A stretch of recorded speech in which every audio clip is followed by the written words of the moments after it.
બેન શું થયું હતું કાલે ને કઈ રીતની પરિસ્થિતિ હતી આખી? અમે તો હજુ હુતા હતા ને અમારા નાના નાના છોકરા પણ ઘરમાં હુતા હતા ને એમને ડાયરેક્ટ પથ્થર મારો કર્યો અને સમજો અમારા નરિયાને બધા બધું ફોડી નાખ્યું એમને. આ જે નળિયા ને આ બધું તૂટે એ કાલના પથ્થરો? હા, કાલના પથ્થરોથી બધું ફોડી નાખ્યું અમારું. અને અમારા નાના છોકરા છે આ ઘરમાં હુતા હતા, નાના છોકરીને પણ આઈકન પથ્થર વાગ્યો તો એને પણ હજુ દુખે છે. આ નાની દીકરી આટલી કુમળી દીકરીને પણ પથ્થર વાગ્યા હતા? અમે ચા પાણી જ નતા સાહેબ કર્યા, અમે ચા પાણી એ નતા કરે ના થઈ ગયું. અમને ઘરમાં બાળે નહીં નીકળી કે આ સામેથી પથ્થર બહુ મારવા માંડે. અમે આ ઘરે નીકળી અમે તો ઉઠ્યા નતા ને ડાયરેક્ટ એમને પથ્થર મારો. અમારા ચાલુ હતા કે તાબા વાળા ઘરમાં આવી જાવ, તાબા વાળા ઘરમાં આવી જાવ, પણ અમારા ઘર મેં લઈને ચા જવાનું અમારે. અંદર પણ નુકસાન થયું છે, ઘરમાં પણ નુકસાન થયું છે. અહીંયા તમને ઘરની પરિસ્થિતિ બતાવે કે અહીંયા પણ આ તમને જેટલા પણ કાળા દેખાઈ રહ્યા છે, આ જે પણ તૂટેલું છે એ કાલના પથ્થરોના કારણે આ નુકસાન થયેલું છે. અહીંયા બાળકો સૂતેલા હતા અને આ થયું છે.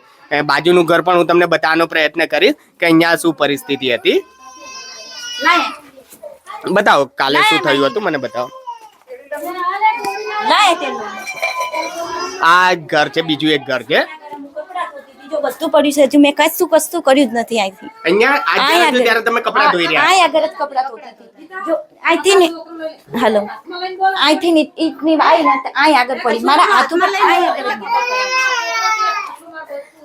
એટલે કાલે જે થયું ત્યારનો હજુ બાળકો રડી રહ્યા છે, હજુ પણ ગભરાયેલા છે. ગભરી જશે. મારો એક છોકરો છે બીજો, એ પણ બહુ જ રડે છે સાહેબ, બહુ જ રડે છે. આ તો બહુ જ બીઆઈ છે.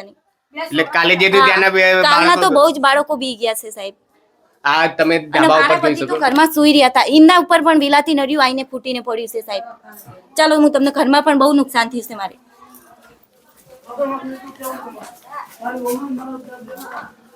જો સાહેબ અહીં આગળ પણ પથ્થર પડ્યો છે. આ ખાટલો હતો મારા પતિનો, તો આથી નર્યું પડ્યું ઉપર એમના. પછી મેં એમને જગાડ્યા, ચોકડી મેં તોડી નહીં. તમે ઉઠો, બહાર ઝઘડો થયો હો કહું. પછી અમે પેલા ઘરે તાબાવાળા ઘરમાં કે અહીંયા છોકરા લઈને આપણે જતા રહેવી કોકના ઘરમાં. તો મને કે અમે ત્યાં આગળ ઉભા રહ્યા તો પેલા સામા તાબા ઉપર પથ્થર આવવા મળ્યા બહુ જ. તે અમને બહાર જ ના નીકળવા દીધા, બહાર જ ના નીકળવા મળ્યા.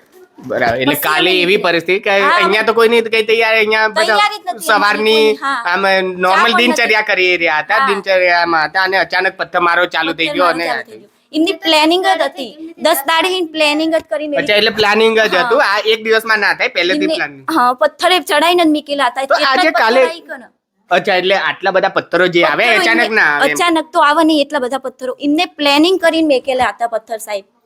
અને અમારા વાહમાં તો અભિયાલ વેણાઈ લીધા પથ્થર ને, બહુ જ હતા, બહુ એટલે બહુ જ પથ્થર હતા. અમારા ઘરમાં પણ બહુ પથ્થર હતા સાહેબ.